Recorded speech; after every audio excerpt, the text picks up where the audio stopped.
I was at Berkeley and taking these courses in quantum economics, etc. Was the only person that enjoyed it in the class. And I think, I was excited because it was like a chapter, a story.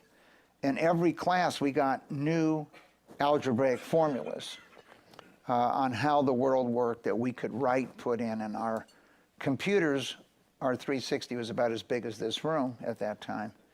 And when I think about the book and many of the principles you put forth, I think about the advancements in technology, computing power today versus us writing those little algorithms every class to try to define what was happening in the world. And in many ways, your effort to create a meritocracy is based somewhat on those little formulas that we had written down in that class at Berkeley. Take us through that concept. Well, I mean, you remember it well, like you say. And we had those little punch cards, right? And you would drop them in.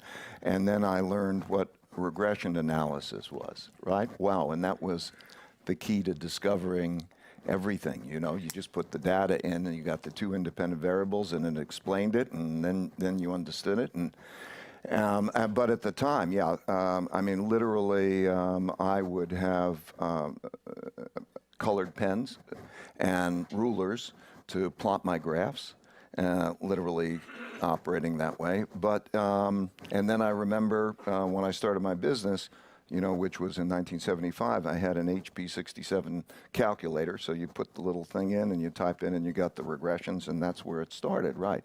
But yeah, for you and for me, I guess, you speak for you, I then began to understand that we could put things in equations, and we could put our thinking in equations. And algorithms, they were called equations then. They're algorithms now. They're basically the same things. And then you could have the computer start to think in parallel with you. And that's when it began. So I would say it the opposite way, though. It wasn't that that thinking led me to have an idea of meritocracy. It was that I wanted to have an idea of meritocracy for other reasons I'll explain, that then made me use the algorithms to help me do that. In particular, look, in order to be successful in the markets, you have to be an independent thinker who bends against the consensus, because the consensus is in the price.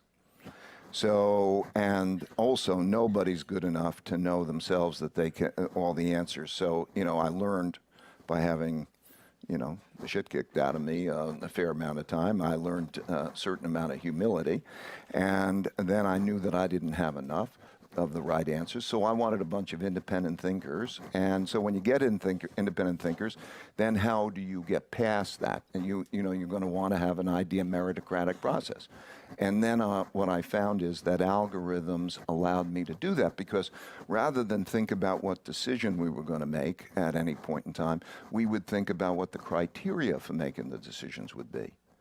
And then if you write down those criteria, and make them clear, and then put them in the form of an algorithm, then you could test how they would have worked over history. And that allowed idea meritocratic thinking. And we also had ways of getting past it. I'm sure we'll get into those. I don't want to hijack that by explaining those ways.